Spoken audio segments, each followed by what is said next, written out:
Good evening, everyone, and thank you for joining us for our inaugural meetup of the Agile and Color Agile Alliance Initiative Group for 2021. Quickly, I want to go to the agenda and cover the logistics to ensure we have sufficient time for our speaker presentation and to answer questions. So we'll just do a quick review of the agenda. We'll introduce you to Agile in Color, also introduce our speaker, Dana Pylayeva, and I've been practicing and I knew I was gonna mess that up. Have our speaker presentation, do a quick Q&A at the end and a retrospective. We'll close out and also we'll offer some additional networking opportunities following completion of the presentation and Q&A. We ask that everyone mute their lines and enter any questions that may arise in the chat, and a member of our team will capture your questions for the Q&A period. However, there will be natural pauses in the discussion that will allow for questions in real time, so please bear in mind. My name again is Andrea Robinson, and I'm one of the co-founders along with Christopher C.P. Richardson of Agile in Color. Our group came together out of the Agile Alliance's growing racial equity sessions during the summer of 2020 amidst the political and racial unrest that erupted globally as a result of the deaths of George Floyd, Breonna Taylor, and Ahmaud Arbery. Our mission is simple. We're here to provide a platform committed to the development and nurturing of Agilists of color, Black Agilists and Agilists of color through mentoring, coaching, and learning opportunities. Agilists of color and allies representing Brazil, Nigeria, South Africa, the United Kingdom, and the United States make up our collective. And we are a group working to build bridges of commonality and opportunity so that all can not only survive, but thrive. Our speaker this evening, we are so glad to welcome Dana Pylayeva. She is a founder and principal consulting coach of Agile Play Consulting and brings over 20 years of diverse IT experience.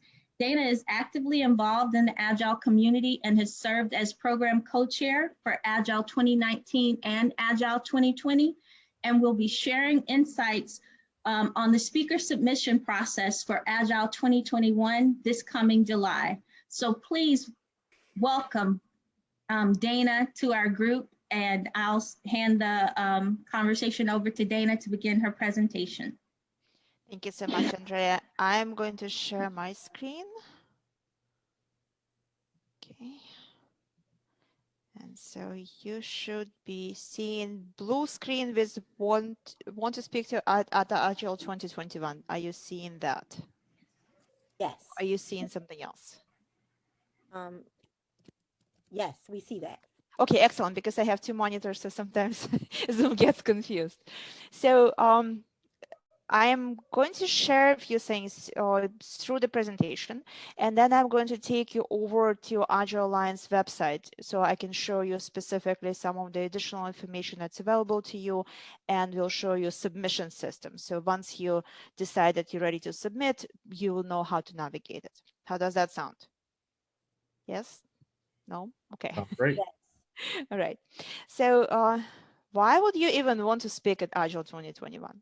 So first of all, it's going to be 20th anniversary of the conference. So it's been around for quite some time, and over these years, it has built this amazing community that keeps coming back year after year. So by being a speaker, you will also become part of that community.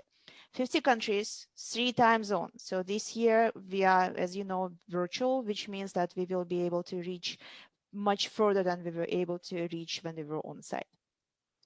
Which means that if you're a speaker, you will be able to share your ideas with so many more people.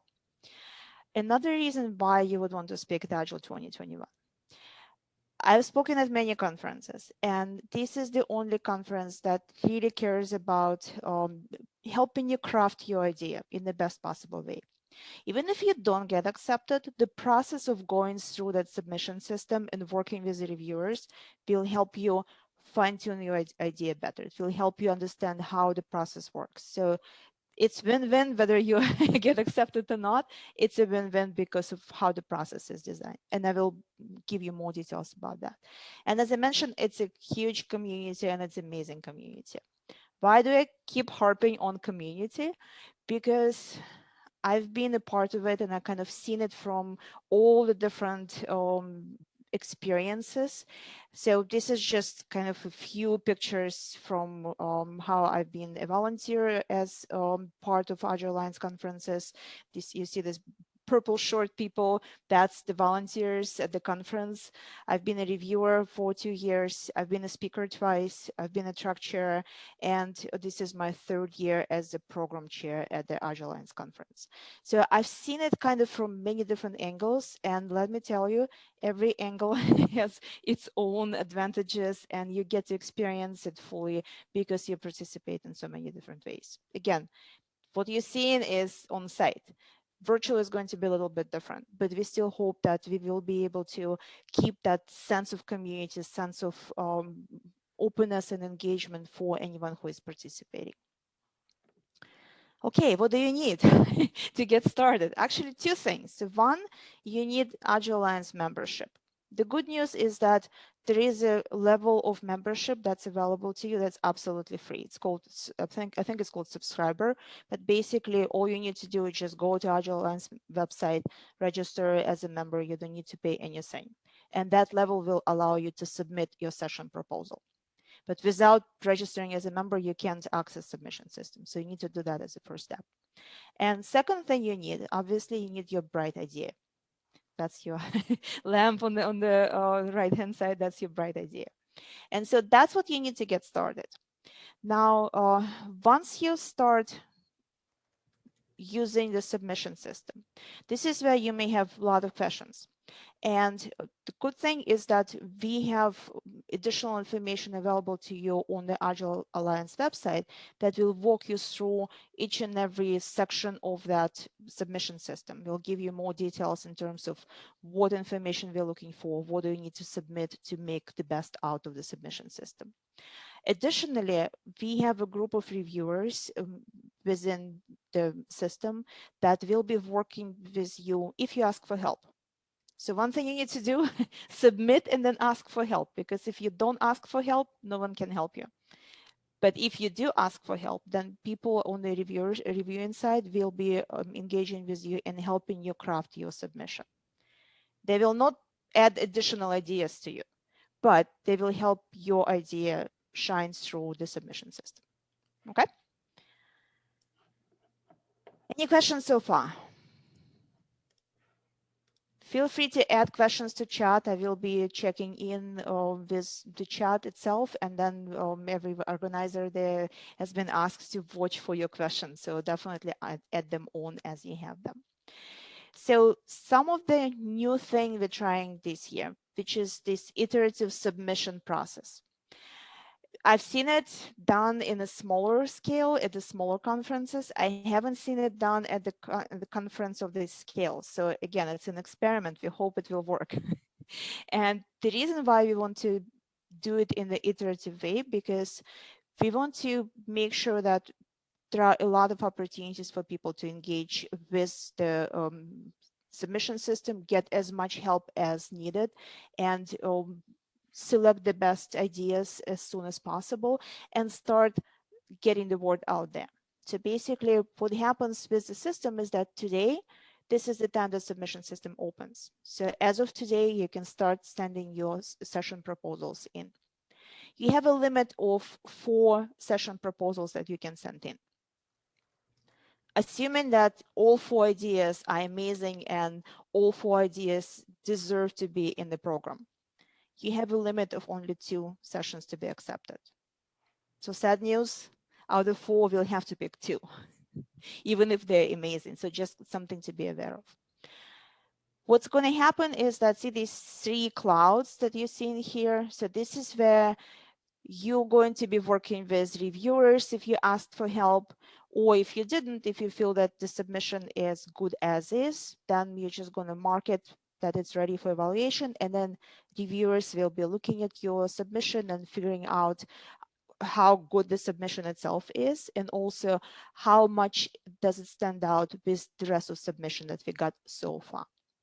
And this year we're trying to accept submission in iterations, which means that if you submit here, you have the highest chance of getting accepted, because by this time there are not that many submissions in the system, and so it's easier for your submission to stand out.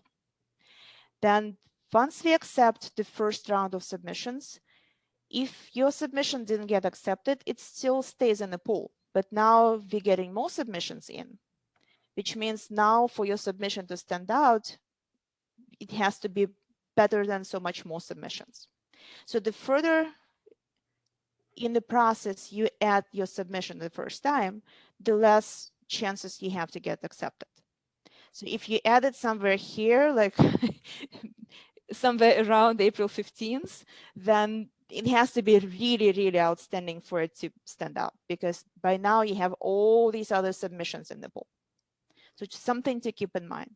Another reason why you want to submit early, because if you submit here and you ask for help, reviewers are working with you, helping you fine-tune your submission. Assuming you're not ready here to say that submission is ready for evaluation, you can continue working with the reviewers all the way through until you're ready to say, you know what, I'm happy with what's there, so I'm going to mark it as ready for evaluation. So that marking as ready for evaluation is a trigger for reviewers to say, okay, now we can include this submission in evaluation, and now we can determine whether this is something we want to include in the program.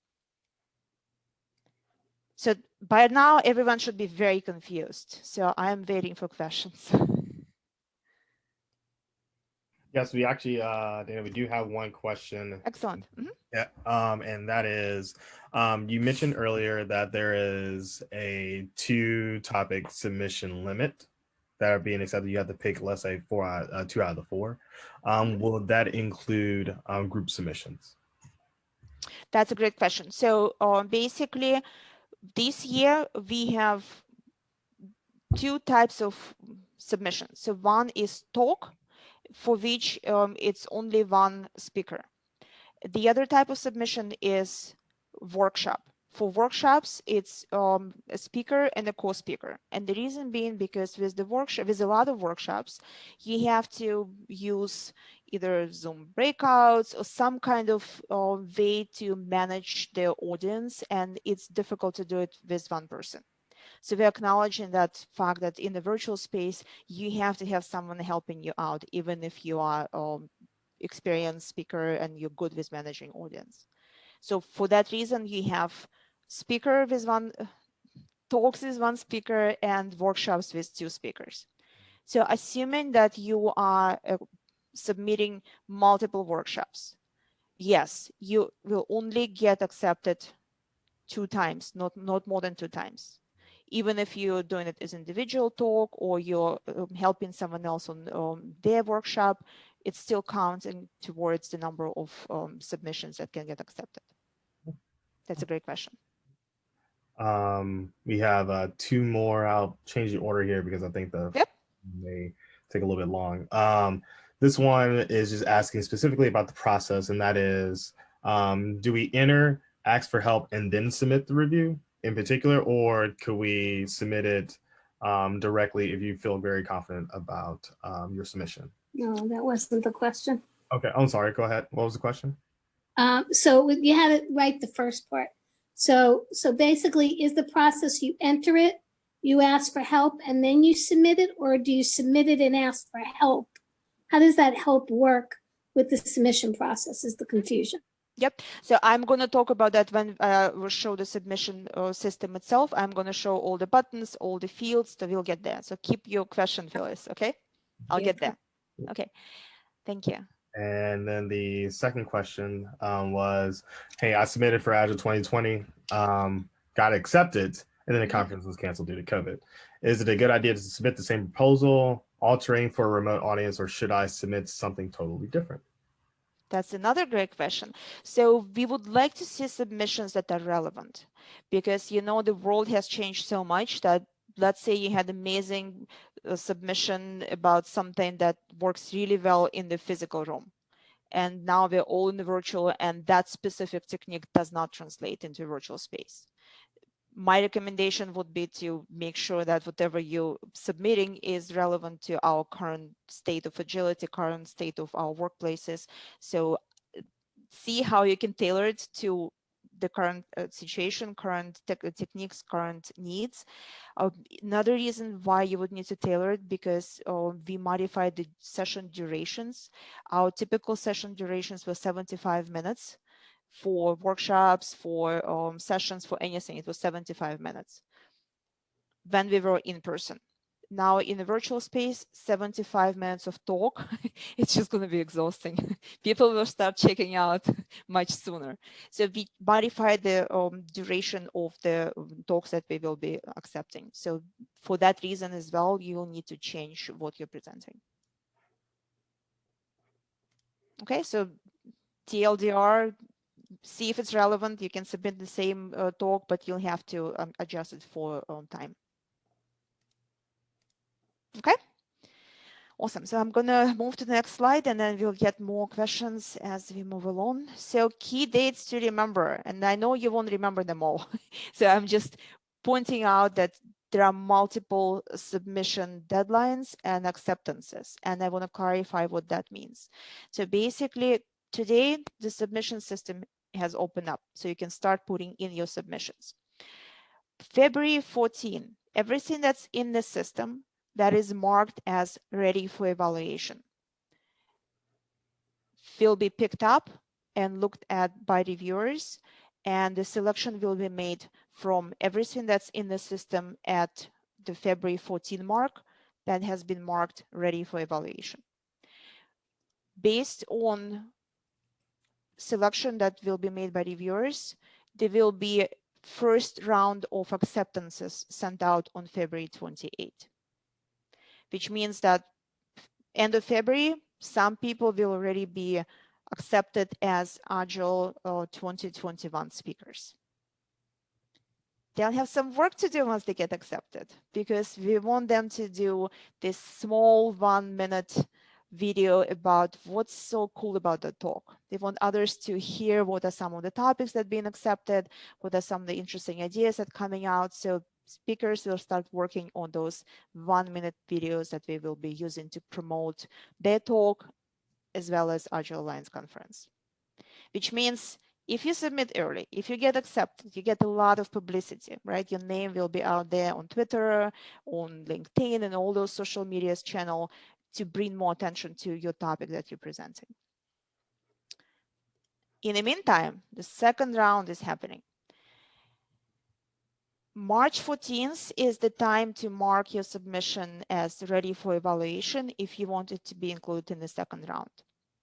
After March 14, again, we're looking at everything that's in the pool. So anything that was there before and didn't get accepted in the first round is also included in what came in later and was marked for evaluation after that time.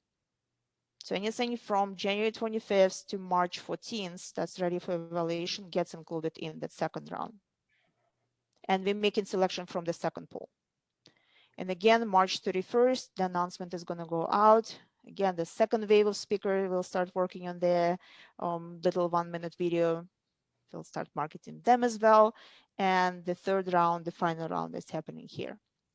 So by April 15, if you want to be considered for being included in the program, your submission has to be marked ready for evaluation.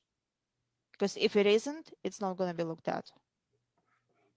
And this is something that reviewers will be working with you, and they may remind you a few times that, hey, it's still in asking for help, or it's still in the draft, but it's your responsibility as the submitter to put it into ready for evaluation. Okay, and then April 30th, that's when the final acceptance round will happen, and acceptance will be sent out. And by that time, the program will be formed. Any questions on the dates?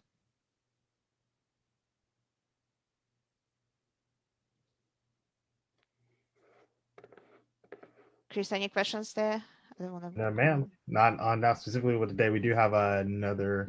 Dana, I have a question though, CP, Sure. for a Okay, second. So this one might be just because I have too much knowledge with things, but because I want to make sure it's clear for people. Yep. You can submit 4 sessions, but if let's say you get one of them accepted in this first round, but then later 2 others potentially get accepted, but you've already been advertising that you want one of the later ones. Once you get 2 accepted, does it matter what other things are in the system? Or are you going to give a choice to the speaker, or? So once the first ones are accepted, then whatever else is in the system for the same speaker, we will not be looking at that. Okay. Okay. So point of clarification there. So Yep.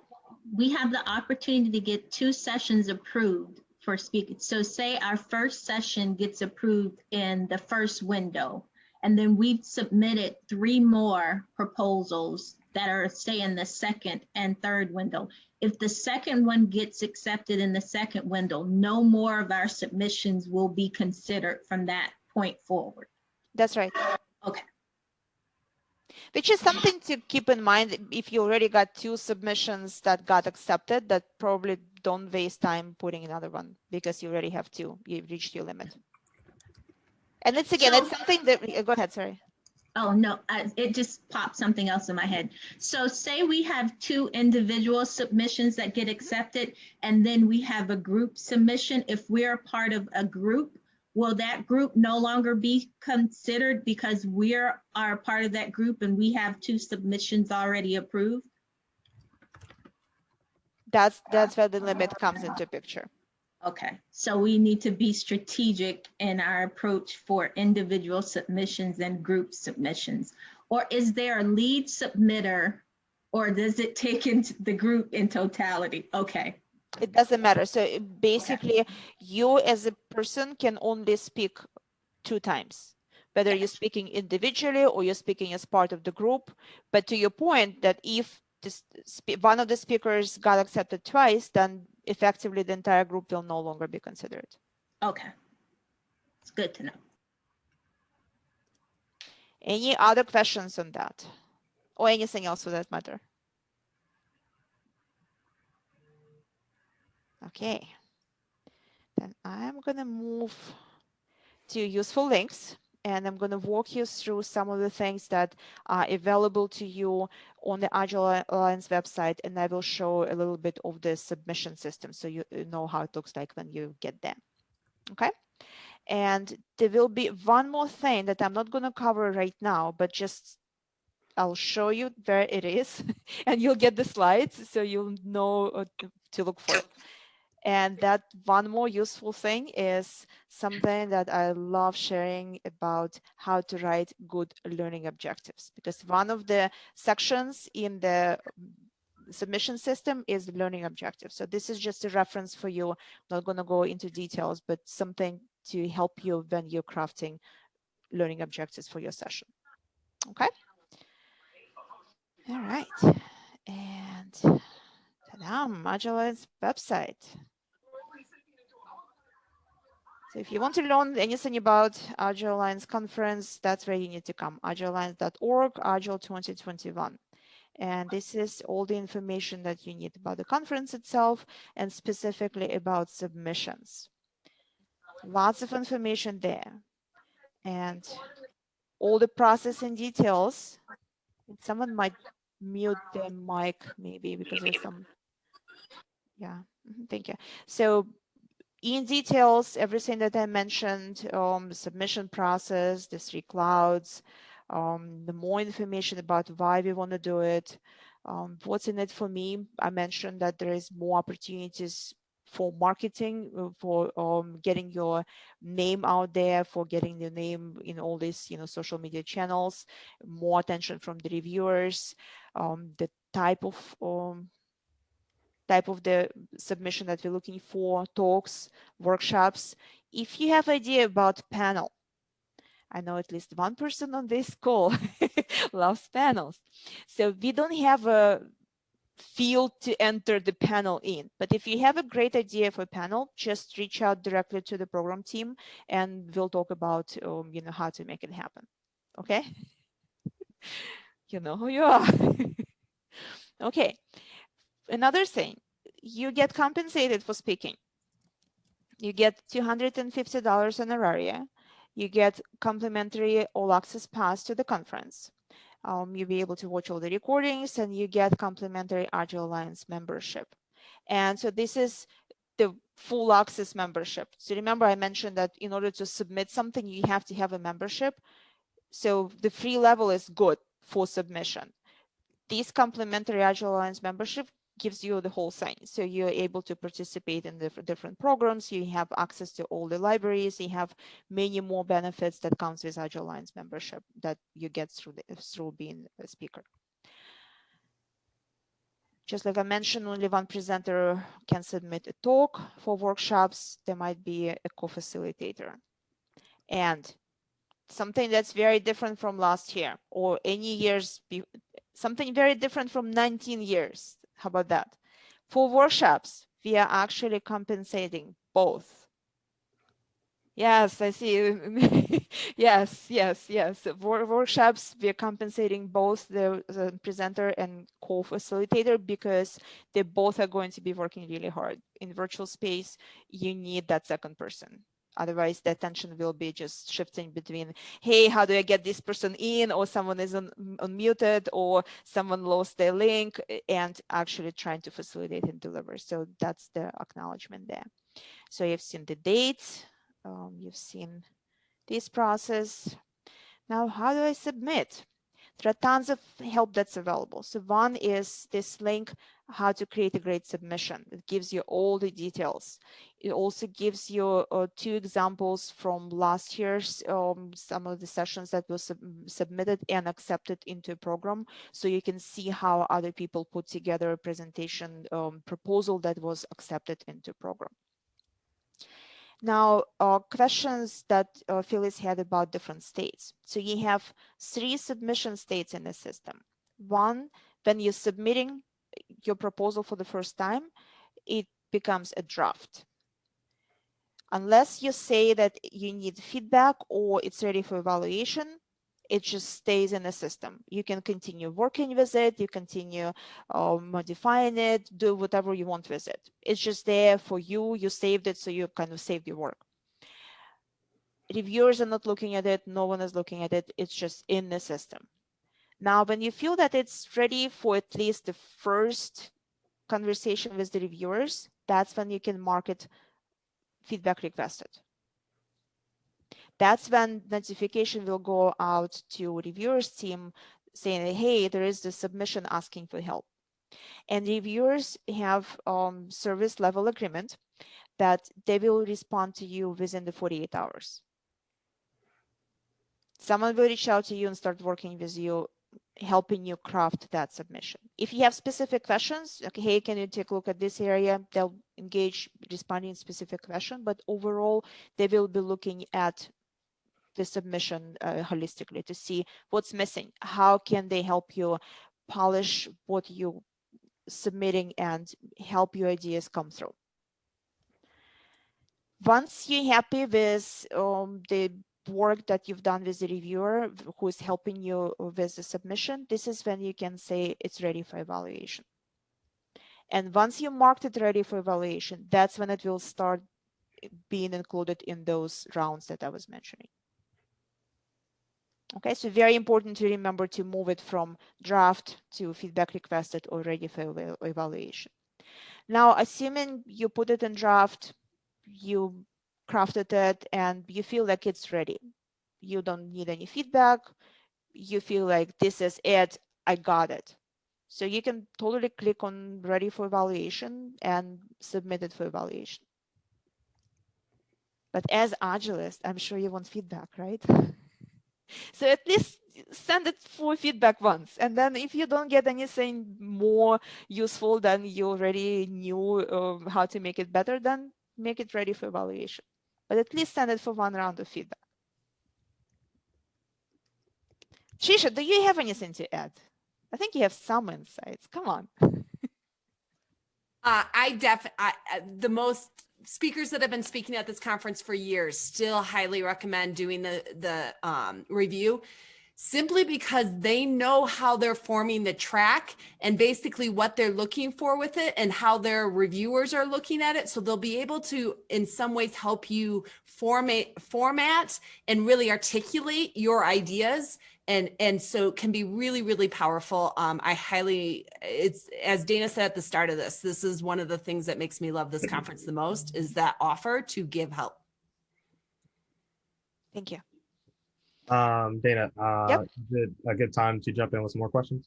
Yep, absolutely. On the submission process, it actually fits right in nicely. Somebody wrote, is there a recommended talk link? I'm sorry, recommended what? Is there a recommended talk link for that presentation? So is it like can we do 30 minutes or 45 minutes? Like, what is a recommended length of time for the talk? Right. So basically, and that's where I'm gonna jump into submission system.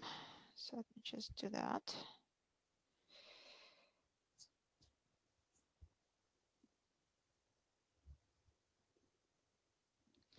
So when you're in the submission system and you're going to propose a session, you don't have many choices in terms of duration.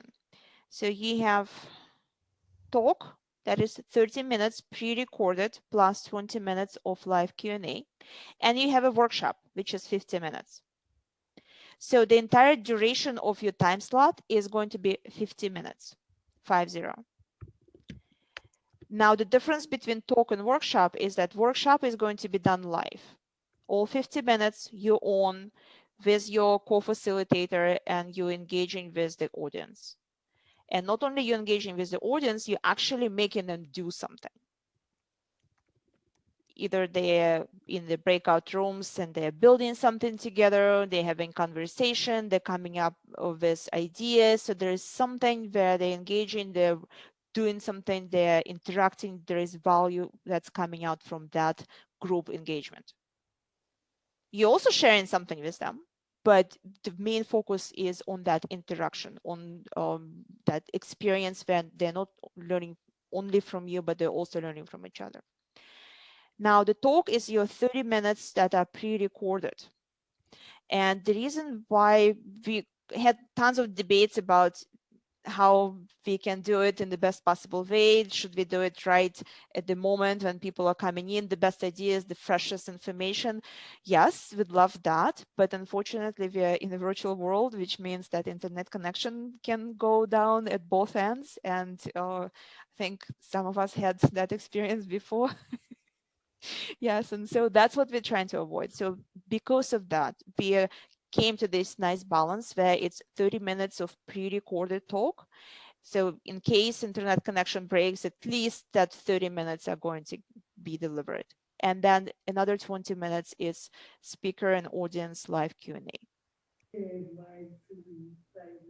Any questions on that?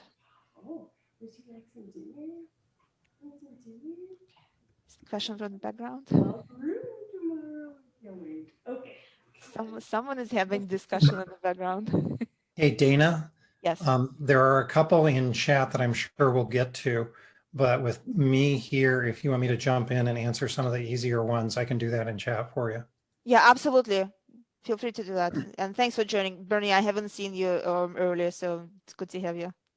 So Bernie is our one of our track chairs, so he definitely has a lot of insights in terms of what his track reviewers are going to be looking for. But when I say that every reviewer has been instructed on this process and they know about, you know, how fast they need to respond, what they need to do, how they need to engage with the speakers, Bernie can definitely attest to that. And they've done a wonderful job with the recording of that instructions as well. So Bernie, anything you want to add? So I can answer one of the questions about tracks. Currently, there are only 3 tracks for the conference. One around people, one around process, one around technology. Submit to the best track as you see fit. And unlike in years past, we're not going to worry too much about track fit. We're going to worry about good submissions no matter what track you come in on. And from there, we're going to shape the program. Wonderful, thank you. So what else is here in the submission system? So obviously you have to come up with a title, and the title is what makes your submission stand out when it's already in the program. So this is something that when people are looking, where should I go? Title is the first thing that will catch their eyes. So think about making it really, really catchy and attractive and something to bring attention to. So you have the presenter, co-facilitator if it's a workshop. Don't worry about featured participants. Track. These are the 3 tracks that Bernie mentioned: people, process, and technical. I think I'm seeing these other 3 because I'm logged in as myself. You're most likely not going to see them, so only the first 3. And session type, talk or workshop.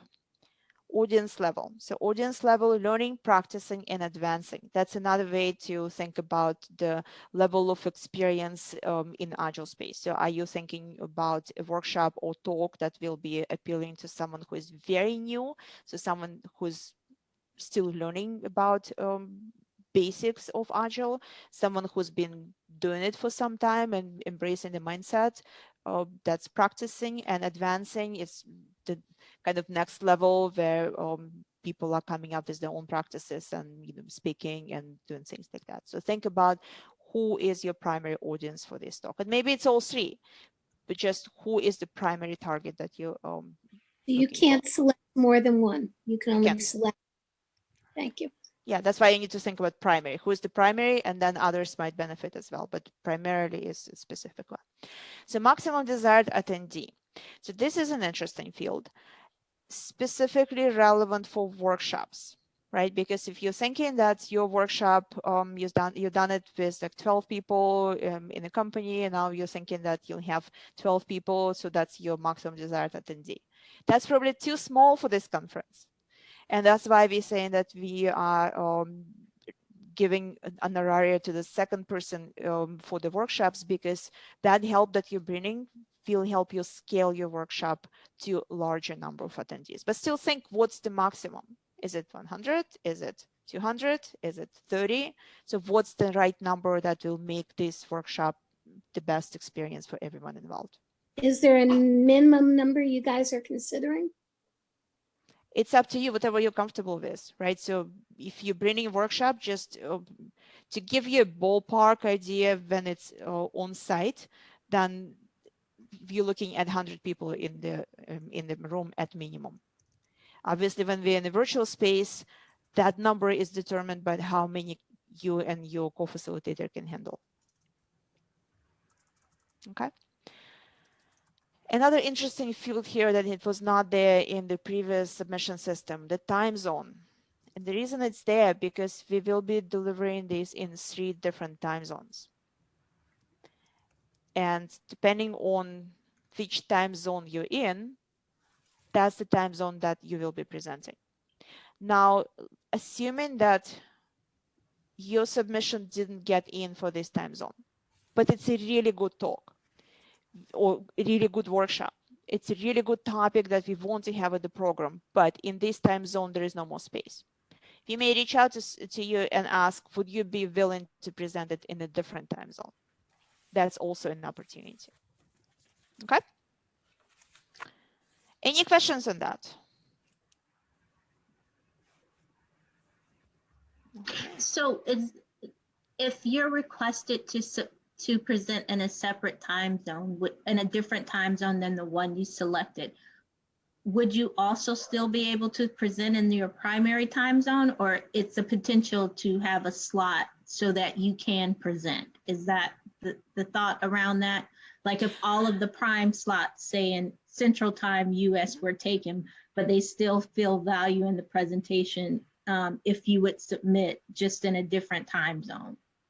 We wouldn't ask you to resubmit the presentation. So that's okay. The submission is however you got it in, your primary time zone will show up. So now when we are looking at which ones to include in the program, we have limited number of slots in each time zone. And once we filled one bucket, there is no more space. How many time zones are you actually focusing on? 3 time zones. And they are? Eastern. So think about US, so US, UK, and I think it's Hong Kong. Hong Kong. Yeah, I think so. I think so. So it's basically trying to cover all global. Yep. Thank you. But basically, the idea is that we will have to find the submissions that are going to be the best submissions, and the speakers are presenting in the time zone of their choice. If that's not possible, then we will have to reach out back to the speakers and ask them, would you be willing to present in a different time zone? And that's where there is a back and forth conversation between the program team and the speaker. If it's not possible, then it's an opportunity to bring a different speaker. And that usually happens in the physical conference as well, not with the time zones, but with the fact that sometimes someone will get accepted, but for whatever reason, things change at their end. And when we send acceptance, they come back with, sorry, I can no longer present. And so we'll go to the next speaker to bring them on As board. an attendee, you can attend a session in any time zone? That's right. Okay, thank you. Kind of one more question from the chat, kind of tying this back to the submission form and like formats. One question was, can we leverage collaboration tools to get attendees involved in the session, i.e. Miro or Mural? Yes. However, we still have to figure out which one and if we have to limit. So that's still kind of discussion in progress. We would love to see collaboration happening, but we haven't made a decision yet as to which tool or whether there will be one tool that will be applied to everything. So that's still under discussion.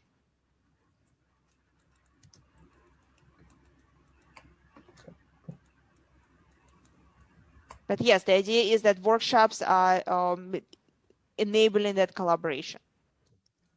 And in the workshops, people are doing something together. They might be playing a game. They might be brainstorming in something together. They might be doing a specific activity where they are writing something together, grouping. I don't know what what else is there, but the multiple activities that will enable their interaction, collaboration, and discovery process together. Okay. Any other questions?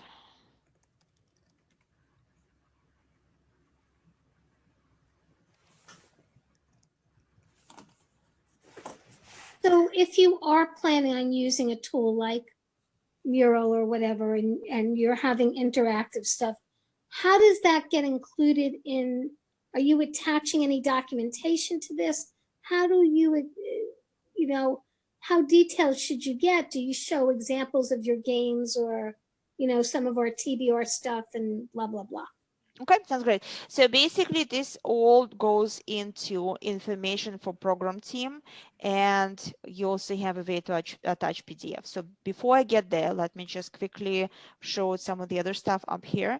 So keywords, this is something you can use to help program team kind of see at the very high level what are some of the key elements of your idea, what are some of the keywords that they resonate with.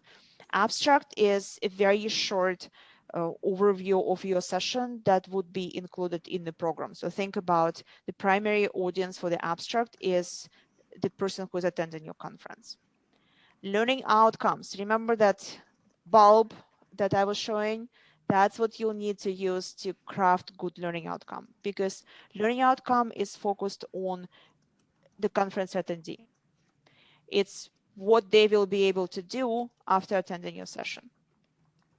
That's how you're crafting the learning outcomes. It's not what you want them to learn.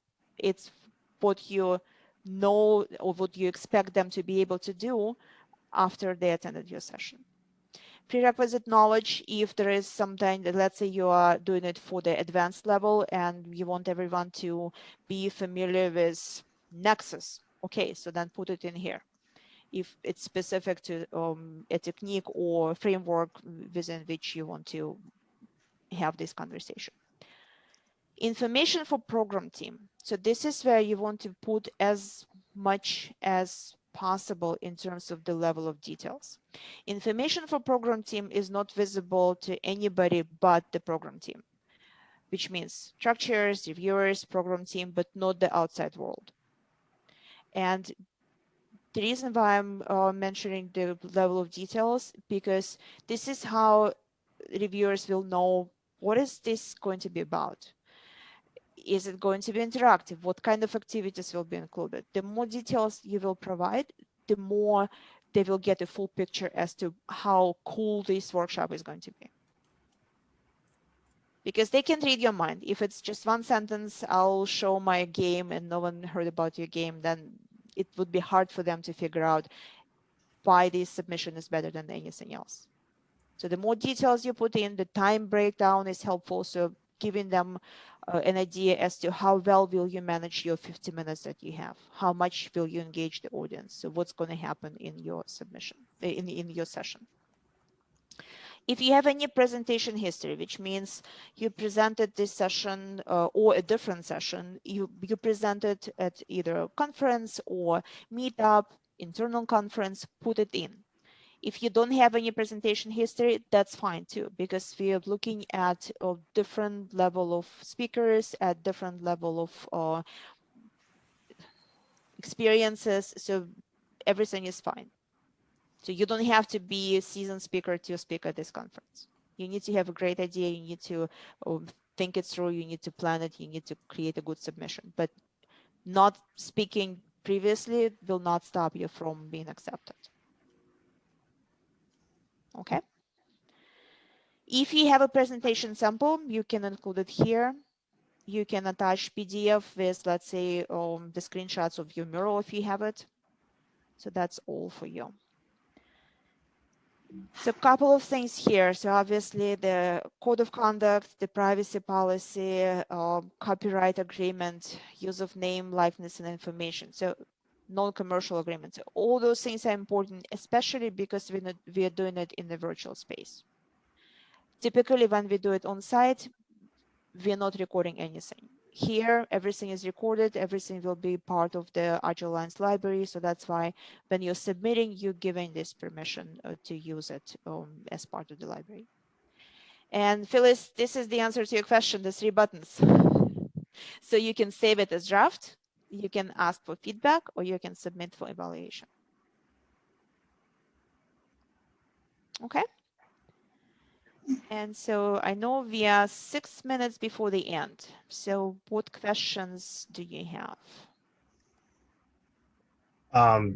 Teresa already answered this in the chat, but I think we'll love to get your perspective also. And the question is, any advice on how to come up with a bright idea that is of universal interest? Bright idea of universal interest. I don't know. I wish I knew. But think about what's relevant to you. What's unique about your experience that you have? What can you share that is different? Because if it's universal and everyone is talking about that, it's not going to stand out. But sharing something that you discovered, something that you learned, something that's practical, something that others will be able to replicate in their environment and find value in it. And Bernie has something to add. Go ahead.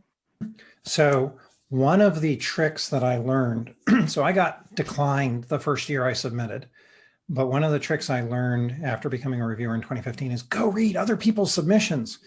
In fact, it's not hard to change the URL so you can go read prior year submissions. If you want to know how to craft a really good submission, just go through the submission system for prior years. Look for things that catch your interest, and then go read them, and then look and see whether or not they got accepted into the program.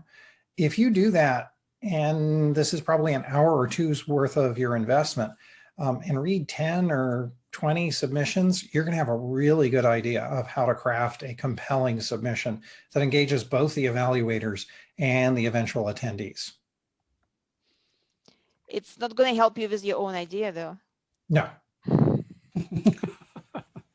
Yeah, but I'm seeing things for people wanting to figure out how to to best frame it so that they can get through. Yeah. I think Trisha's ideas for coming up with passion really does engage the evaluators. It really does engage. Think of when you go to a conference and you're reading the program. You know, if at HP, we used to call it the difference between cold dead fish and sushi. You want to put some sizzle. You want to like present your idea as sushi rather than cold dead fish. Love it. If you want to look at the example of a great submission, again, Agile Alliance website is your friend. So one of the links here, creating a great submission. This is your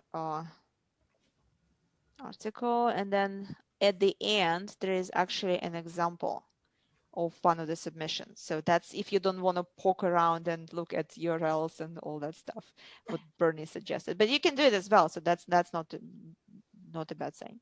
So there is one example that is here, so you can take a look at how this was presented. Remember, I mentioned the timeline breakdown. So basically, in the information for reviewers, it's clearly specified what's going to happen between minute 0 and minute 5. This is what's going to happen, and then what's going to happen next. And so there is enough details for reviewers to imagine how this session will look like when it's delivered. So it's all on the Agile Alliance website. Tons of information there, so make sure to check it out. If I can jump in, one other piece of advice, submit for feedback and engage the review team. Like, ask them questions. That's what they're there for.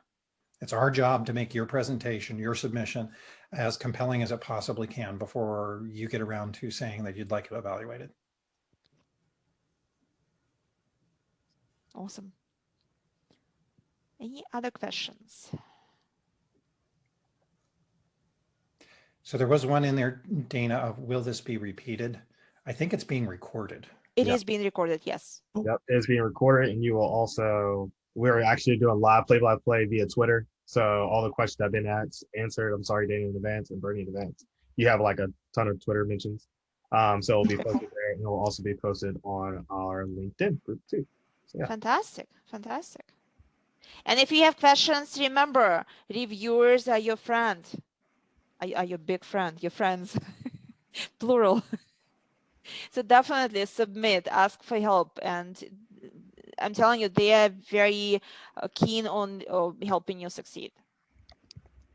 They will not add their own ideas into your session, but they will help you craft your proposal in such a way that your ideas will shine. Right. All right. Fantastic. And feel free to reach out to me as well if you have any questions. I'm on LinkedIn, Twitter, so be happy to engage in conversation. Thank you very much for having me, and best of luck to everybody.